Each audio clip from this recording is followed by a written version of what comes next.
السلام علیکم. اشهد ان لا اله الا الله وحده لا شريك له واشهد ان محمدا عبده ورسوله. اما بعد فاعوذ بالله من الشيطان الرجيم. لن تنالوا البر حتى تنفقوا مما تحبون. اس آیت کریمہ میں اللہ تبارک تعالیٰ اس بات کو واضح کر رہا ہے کہ تم اس وقت تک نیکی کو نہیں پہنچ سکتے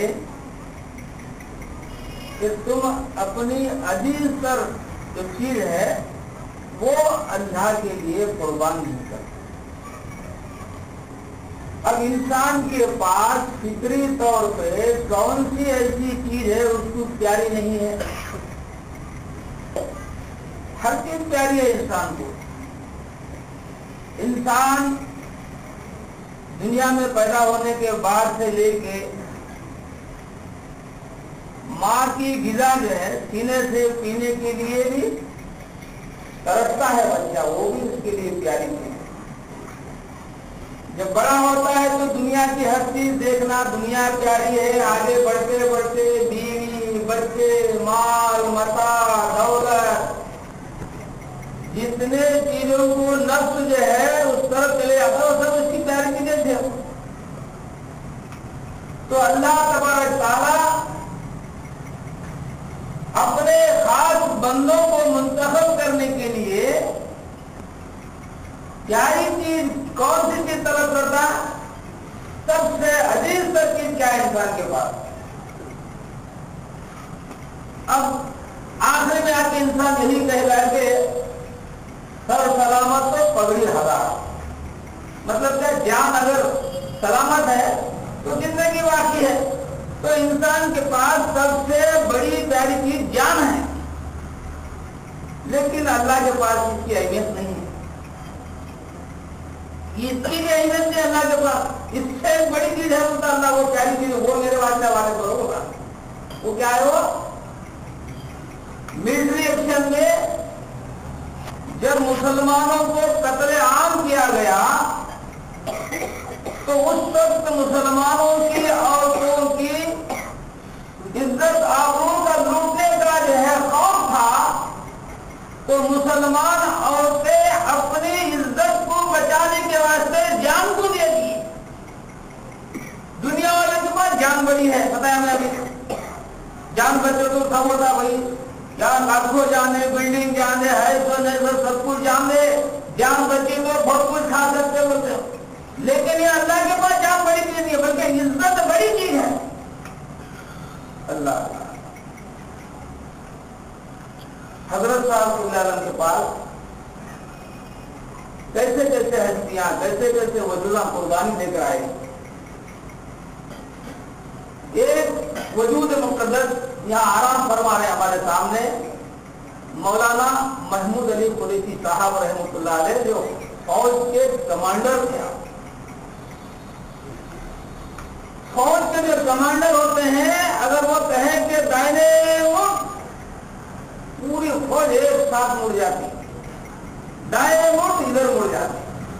تو جس ایک کمانڈر کے اشارے پہ سینکڑوں لوگ جو اپنا رخ بدلتے ہیں, ویسا وجود یہاں مولا کے غلامی میں آنے کے بعد حضرت صاحب نے فرمایا جاؤ وہاں ایک آدمی جو ہے کچھ دے تو مڑ کے بولا جا کے آؤ بول کے بولے.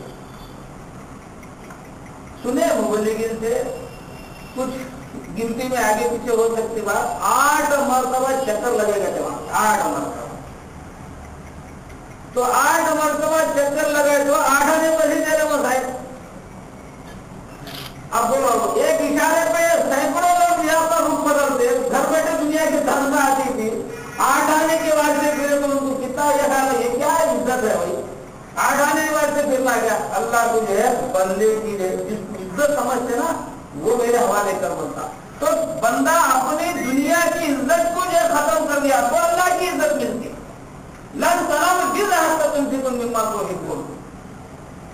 اب حضرت ابراہیم علیہ السلام کے پاس ان کی بیوی پیاری تھی, تو اللہ نے جو ہے اس پیاری چیز کی قربانی مانگی, وہ کامیاب ہو گئے. ابراہیم علیہ السلام کے پاس اولاد جاری تھی کیونکہ دعا کر کے جو اس اولاد کو آپ نے پایا تھا، تو اس کی بھی آپ نے قربانی مانگی، وہ بھی جو ہے آپ قربانی میں کامیاب ہو گئے۔ اب یہ کربلا جو ظاہرہ طور پہ تاریخ کی روشنی میں کہاں سے شروع ہو گئی، اس کی طرف میں تھوڑا سا جو رجوع ہو رہا ہوں۔ حضرت نبی کریم صلی اللہ علیہ وسلم کے پردارہ عبد مناف،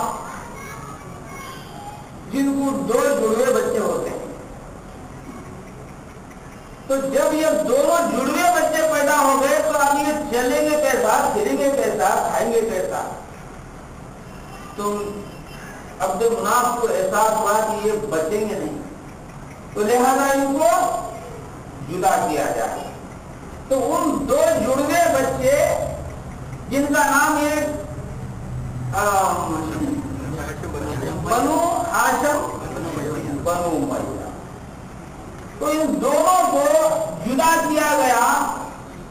کہ اللہ کا شکر ہے کہ دونوں بھی زندہ رہ گئے، دونوں بھی زندہ رہ گئے۔ اب یہ سلسلہ آگے بڑھ رہا ہے، ایک ہی میں سے نکل رہی۔ حابیل اور قابیل کا جھگڑا ہوا، اللہ نے ان کے جھگڑے کو انصاف دلایا، مگر وہ ایک ہی آدم کی اولاد ہے۔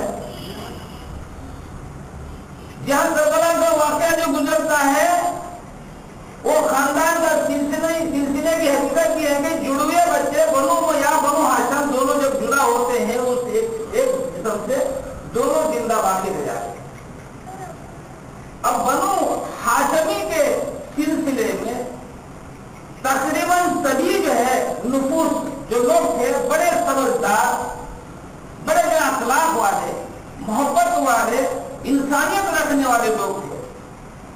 اب اس طرف یہ جو بنو امیہ جن کے پیٹ سے ابو سفیان پیدا ہوئے بولنا پڑے گا، پیدا ہوئے۔ اب وہ تاریخ میں جو پڑھا ہوں اس کو تھوڑا دہرا رہا ہوں۔ کعبۃ اللہ کے متولی،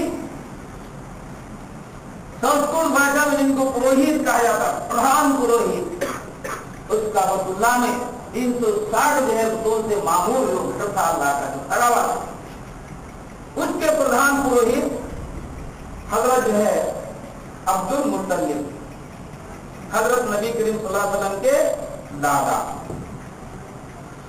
تو آپ حاجیوں کو حج کے موقع پہ یا دوسرے موقع پہ بھی حاجیوں کے لیے، آنے والوں کے لیے بڑی جو ہے مہمان نوازی، ان کے انتظامات وغیرہ کرتے تھے، جس کی وجہ سے لوگ جو ہے ان کو چاہتے تھے اور ان کی چاہت دل میں رکھتے تھے، ان کی عزت و قدر کرتے تھے۔